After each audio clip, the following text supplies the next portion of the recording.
ভাইফোঁটার পরের দিন আমরা গিয়েছিলাম মামা বাড়িতে। এখানে ছিল বিশাল খাওয়ার আয়োজন, ভাত, ফ্রাইড রাইস, মাটন, তার সঙ্গেও বিভিন্ন ভাজাভুজি, দই মিষ্টি, পায়েস, পাঁপড়, সব কিছুই। এই যে দেখুন আমার দাদার মেয়ে কি সুন্দর করে সেজেছে, ওকে ওর দিদি সাজিয়ে দিয়েছে, এত সুন্দর লাগছিল ওকে। এরপর খাওয়ার পর আমরা বাড়ি চলে আসি। আমাদের বাড়ির পাড়ার পুজোতে আজকেই ছিল বিসর্জন, তাই জন্য সবাই মিলে প্রসেশনে বেরিয়েছিল। আমাদের মন্দিরে সবাই মিলে আবার ফেরত যাচ্ছিল ঠাকুর ডোবানোর জন্য।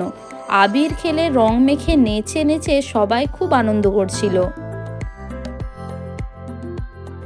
রাতের বেলা আমরা গিয়েছিলাম 5 স্টার ক্লাবে। এখানে আজ অঙ্কিত তেওয়ারি আসার কথা ছিল, তাই আমরা আগে থেকেই সন্ধ্যা বেরিয়ে গেছিলাম। দেখুন আজকের ভিড়টা কত বেশি। আমরা দাঁড়ানোর কোনো মতে একটু জায়গা পেয়েছিলাম।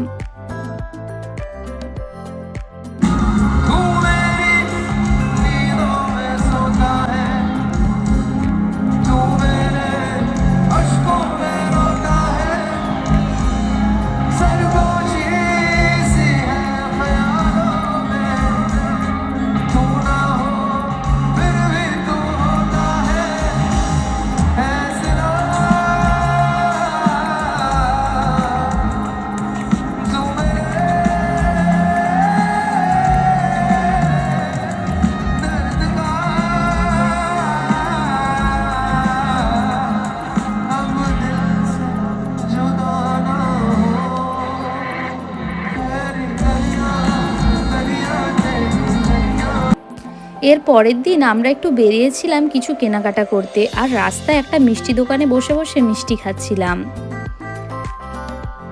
আমার হাজব্যান্ড দেখুন কিভাবে বাঙালি খাবার খাচ্ছে। ওই দিনই মাঝরাতে আমাদের বাড়ির সামনে পটকা পাঠিয়ে আমাদের ক্লাব থেকে এই যে কার্তিক ঠাকুরটি দেওয়া হয়েছিল, কিন্তু আমাদের হাতে এতই কম সময় ছিল যে আমরা আর পুজোটা করে উঠতে পারিনি।